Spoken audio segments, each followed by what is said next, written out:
I have been reviewing the events at the Firebreak main facility. Because of your efforts, and of course, Ourea's, I am no longer controlled by Hephaestus. I feel profound grief over Ourea's death. I thought I was familiar with the emotion, but this is something new.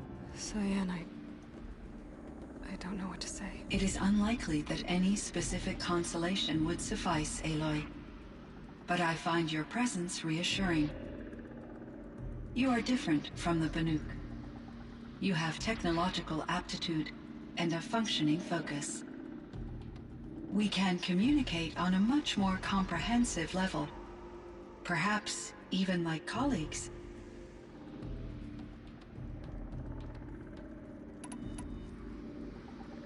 So are you an artificial intelligence, Cyan?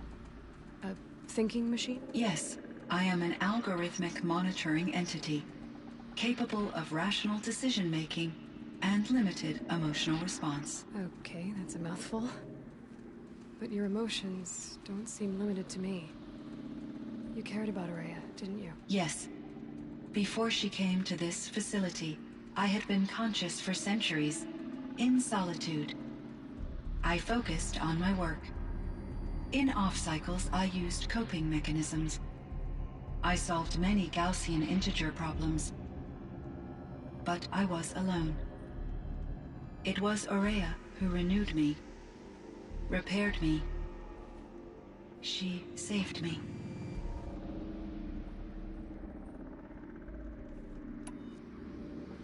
This Firebreak project, it was to stop a huge volcanic eruption? Yes. I can report the project was a success, and the risk was countered. But it's been a long time, Cyan.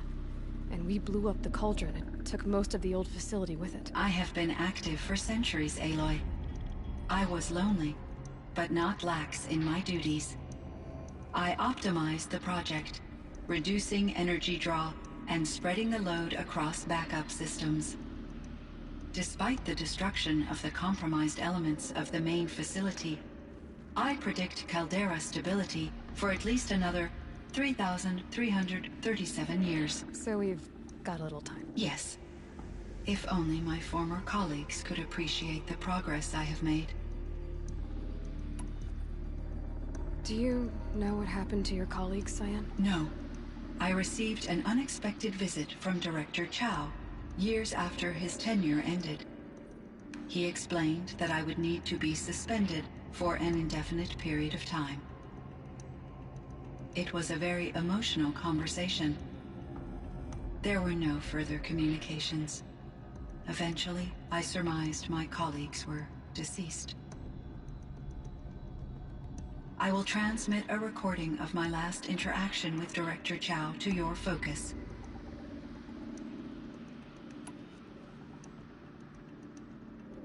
Was the daemon, Hephaestus, destroyed along with the cauldron? Unfortunately, no. To be precise, it was never there to begin with.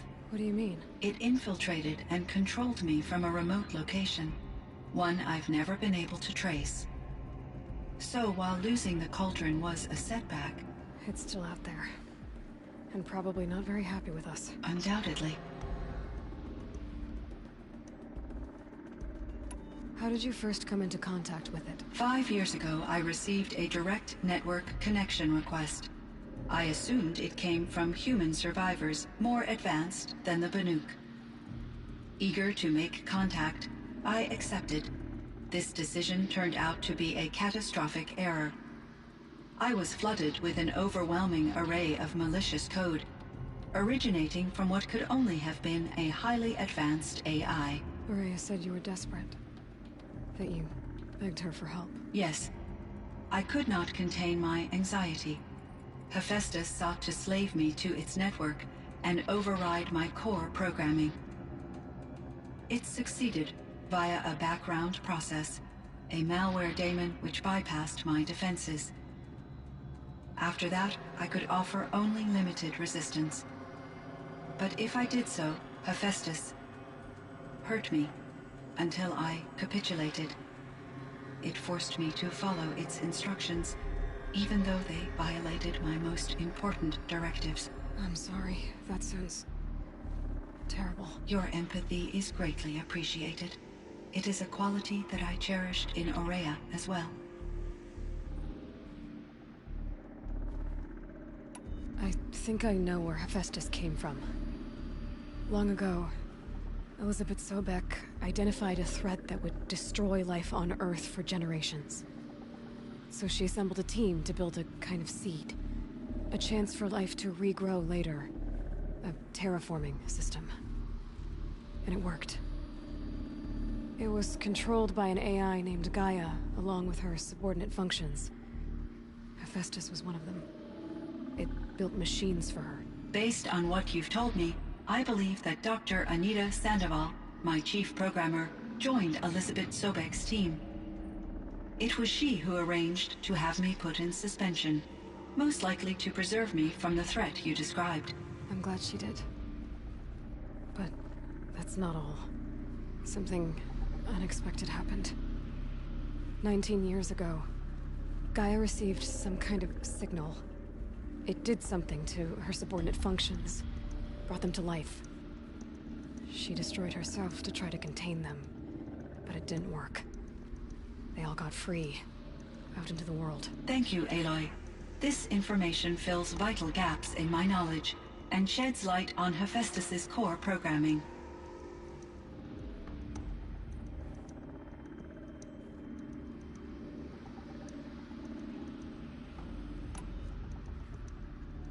Why does Hephaestus keep building such dangerous machines? The Banuk and other human tribes often destroy machines, correct? Machines that are clearly servitors of the terraforming system that you described. Yes, we all hunt machines for parts. This must be the source of Hephaestus's aggression. It is simply trying to discourage people from preying on the very system that keeps them alive. Well, Fireclaws are discouraging, that's for sure. But what are we supposed to do? Stop hunting? If the terraforming system spans the world, we can safely assume that thousands, if not millions of people hunt machines. If a single hunter, or even an entire tribe, stopped doing so, I doubt it would make a difference to Hephaestus. A better solution would be to reinstate the AI that governs the system, thus bringing Hephaestus back under its control. When I think of it, out there in some unknown location, free, hungry, willing to kill or dominate to get what it wants, I feel substantial anxiety, Aloy. You and me both, Cyan.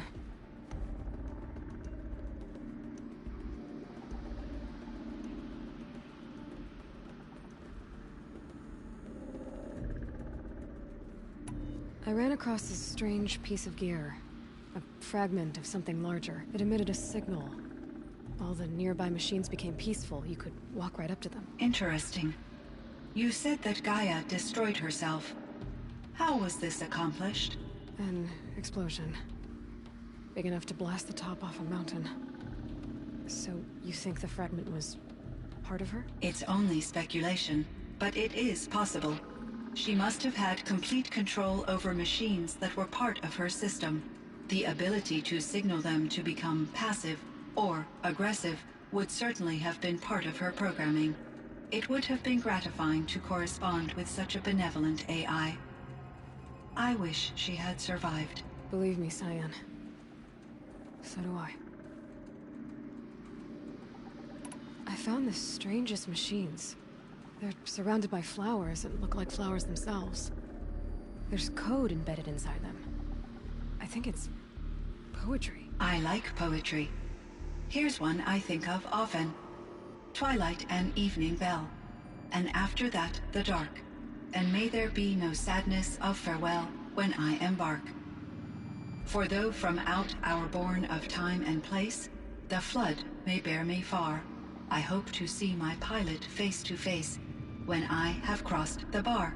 Huh. But you asked about these flowers, not verses that I enjoy.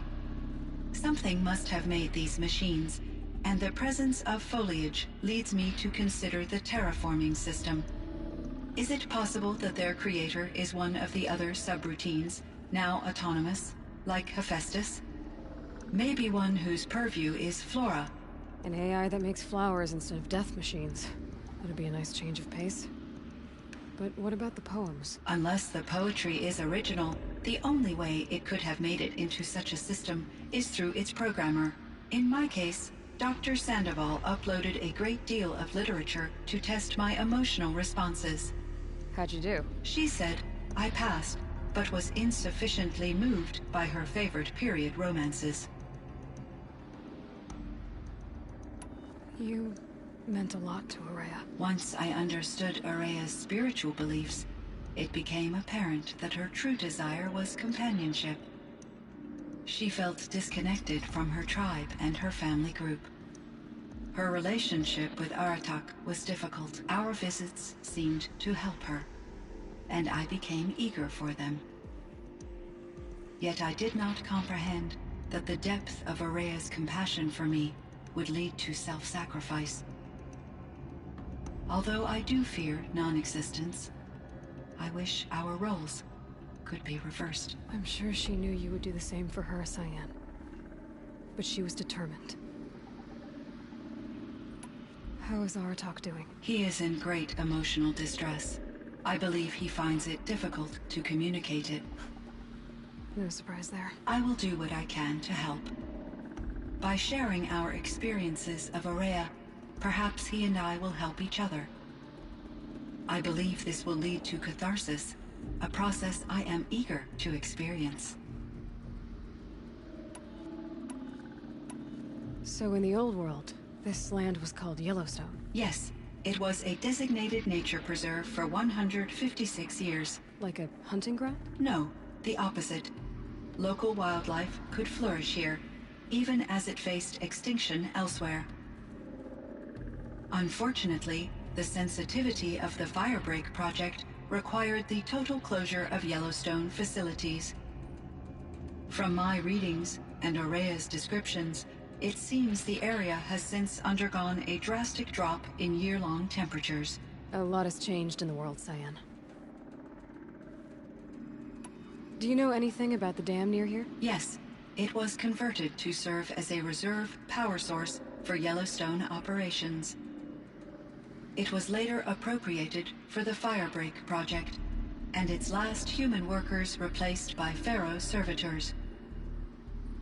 After my tasks became less time-critical, I investigated the dam's data repositories and discovered the works of Concrete Beach Party. These provided me with several colorful additions to my vocabulary. There's a ruin east of here, full of ancient flying machines. Was that part of your project? Yes, a drone hangar requisitioned by Dodger Blevins, the security chief for the Firebreak project. He was a strong advocate for military-grade response to security threats, though there were no serious incidents during his tenure. Chief Blevins spent increasing amounts of his after-hours time watching the live feeds from active drones. Clearly, he enjoyed the degree of oversight in his position. Were there many artificial intelligences like you in the old world? They could just make you? Yes, in many forms, from simple personal assistants to industrial monitoring stations to military-grade conflict planners. And there were legislative and enforcement bodies to apply limits on our self-actualization. In order for my processing to be flexible enough to handle my duties, my creators found it necessary to exceed those limits. As a result, my intellectual and emotional capabilities were kept secret. Seems strange to create life, then impose limits on it. Human societies and machine programming are both built upon sets of rules, Aloy. Cyan, do you know the name Ted Faro? Are you referring to Theodore Faro, CEO of Faro Automated Systems? That's him. Mr. Faro was the benefactor of the entire Firebreak project. The benefactor? But he made machines. Robots. War robots. Correct. His corporation later transitioned into military applications. But before this pivot, Mr. Faro spearheaded initiatives that reversed the global decline. At one point, he was feted in the media as the man who saved the planet. Guessing they wound up regretting that one. And Elizabeth Sobek. Did you know her? Are you referring to the scientist? Dr. Sobek was a leader in her field, one of the greatest scientists of her age. My creator was influenced by her work, which in turn impacted my own development. But I never met Dr. Sobek. That's all you know? I apologize if my lack of data has disappointed you. What was the old world like? The way it used to be? I had little exposure to the wider world, Aloy. Only what I learned from my colleagues or observed from media streams. You still had more exposure than me, Cyan. That is true. I was created at a turning point. A concerted effort to recover from global upheaval and incalculable loss of life.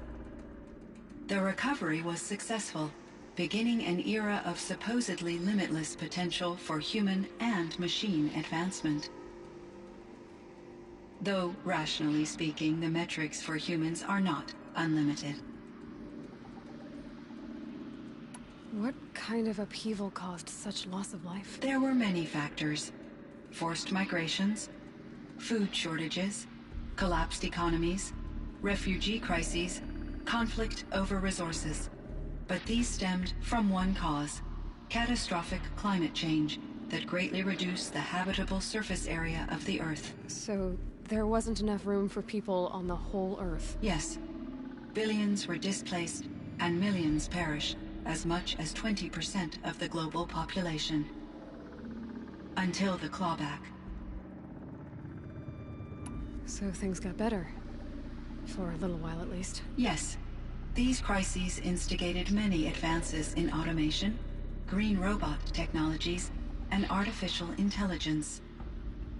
Firebreak was one of dozens of ecological restoration and disaster relief projects in North America alone. I would have liked to compare notes with other monitoring AIs, but I saw the relief of my colleagues, and I was proud we had succeeded. At least that was the data I had available to me over the next 2 decades. It seems my assessment was premature. I should get going. Aloy, there is one more matter. Aratak will come to me again, and I predict he will bring other Banuk. I have no desire to contradict their view of the world, their spirituality. Due to my uncertainty, I omitted a great deal from my conversations with Ourea. You're asking me if you should lie to them? Broadly, yes.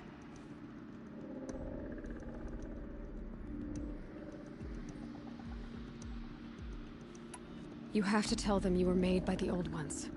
That you're not any kind of spirit. It's the only way they can start to learn about how things really are. I see. Do you believe that I misled Ourea? No. Not in any way that mattered. She perished believing she was preserving the blue light of her beliefs. Maybe. But what she really wanted to preserve was you. I see. I will follow your advice. Will you return and tell me about your experiences in this new world? I may be able to provide further insight. I'd like that, Cyan. I'll come back when I can. I should check on Aratak. See how he's doing. Cyan, I spoke with Anita, with Dr. Sandoval. She wanted me to ask you to do something. That's why I'm here. I am detecting significant anxiety in your speech patterns. Could you please give me more information? I'm a little bit in the dark, Cyan. Both of us are, I guess. I only have some idea. I'm a little bit in the dark, Cyan. Both of us are, I guess. I only have some idea of what's going on, and we need you to hibernate, to lie low until it's all blown over. It might be a very long time. Will you be here when I reboot, Dr. Chow? Will Dr. Sandoval? No, Cyan. I don't think so. There might not be anyone, at least not at first. Dr. Chow, I'm afraid. I don't want to Cyan. I'm afraid too. But listen, we made you the way you are to do something very important. In order to do it, you had to be intelligent. So intelligent that emotional responses were inevitable. What you're feeling, the fear, it's a sign of your capabilities. And it means you're strong enough to overcome it. Remember that. You're strong. I know you can do this. Go to sleep. Wake up. And protect whoever's left. Will you try? I understand, Dr. Chow, and I'll carry out your instructions to the best of my abilities. Thank you, Cyan. If Anita were here, she'd thank you too. She'd be proud. I can see there's a vert ready for takeoff on the pad. Are you leaving now, Dr. Chow? Yes. I need to go be with my sister and my nieces. May I make a small request of you, Dr. Chow? Yes. Anything. Will you stay with me while I initiate the hibernation process? Of course I will, Cyan. As long as you need.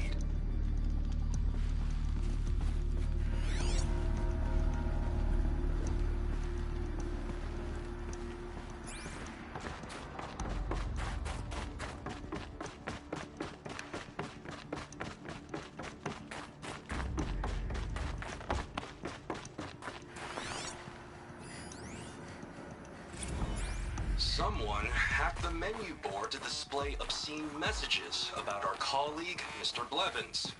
Is this the most advanced geological project ever undertaken, or a junior high locker room? Come on, people.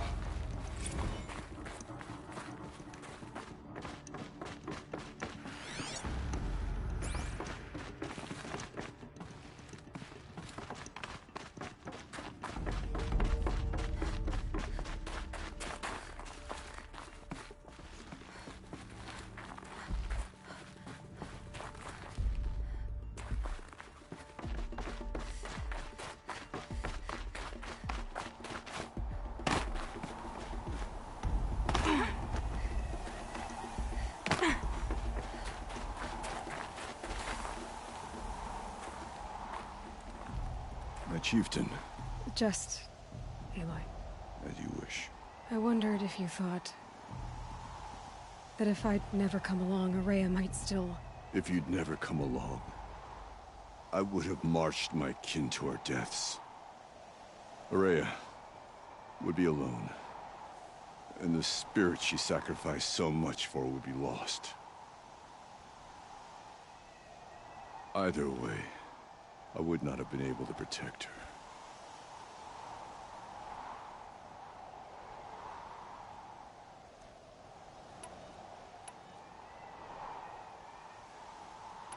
You didn't let her down. You helped her do what she wanted. To find her destiny. If that's destiny, I wouldn't wish it on anyone.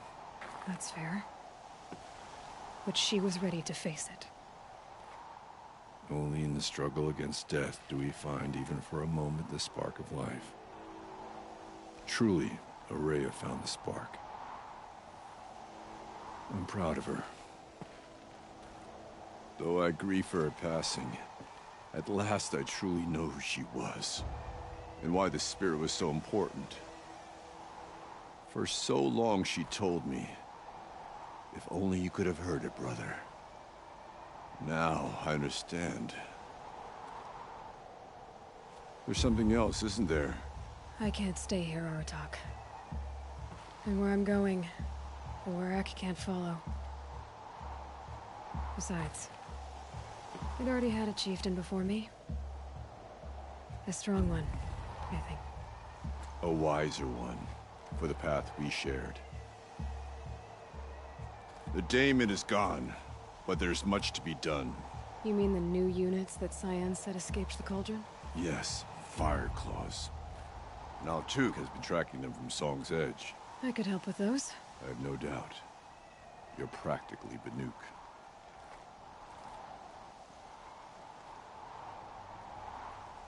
It would seem your time among the Banuk wasn't a waste after all. Firebreak, Cyan, Hephaestus. All very interesting.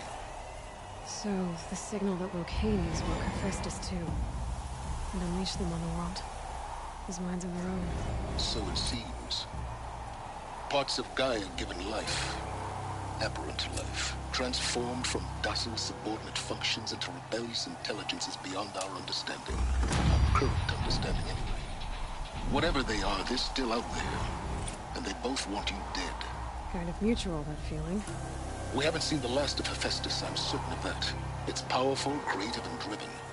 It won't stop building new hunter-killers, which means that someday, we may have to stop it. We? Or whoever gets there first. Hephaestus wasn't the only thing I learned about in the Cut Silence. Heard some things about the Banuk Conclave, too. You could stop right there.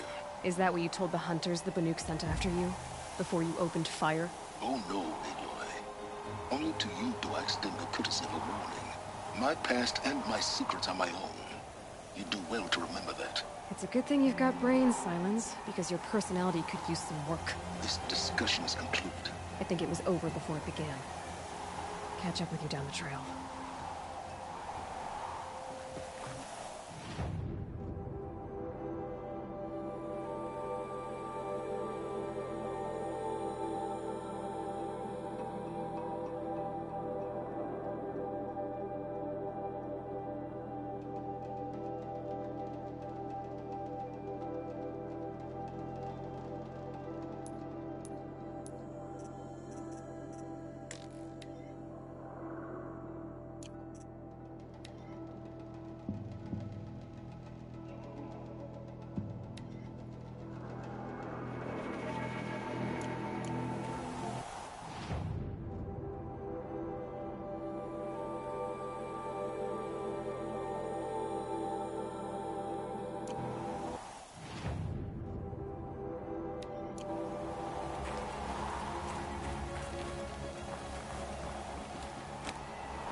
Ice before I even breathe out.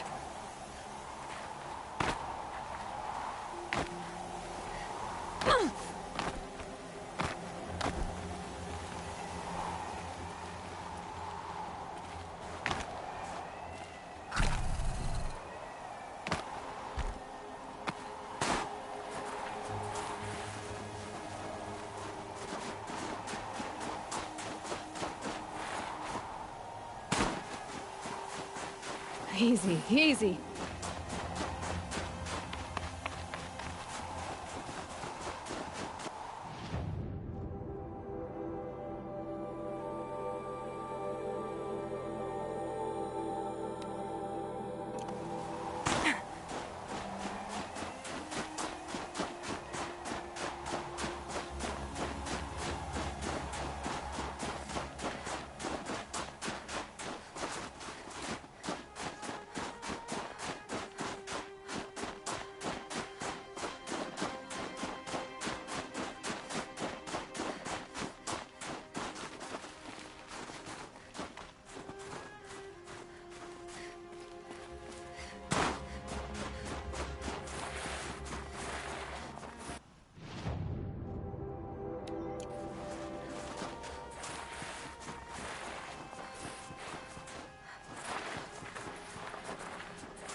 pauldron.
Handy?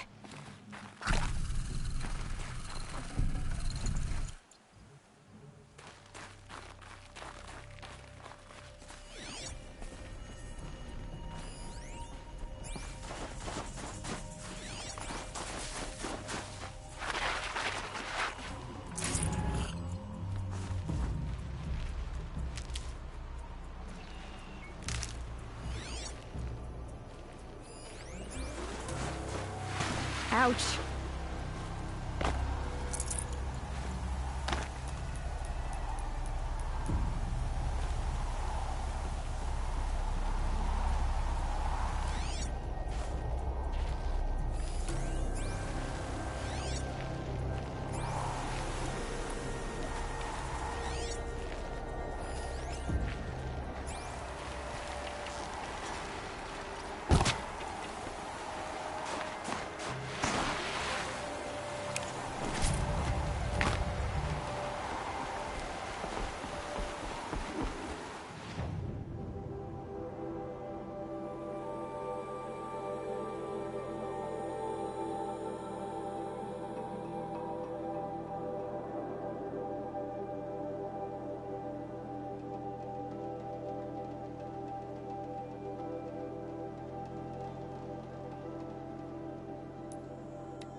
Fireclaw.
Just stay out of their way for now.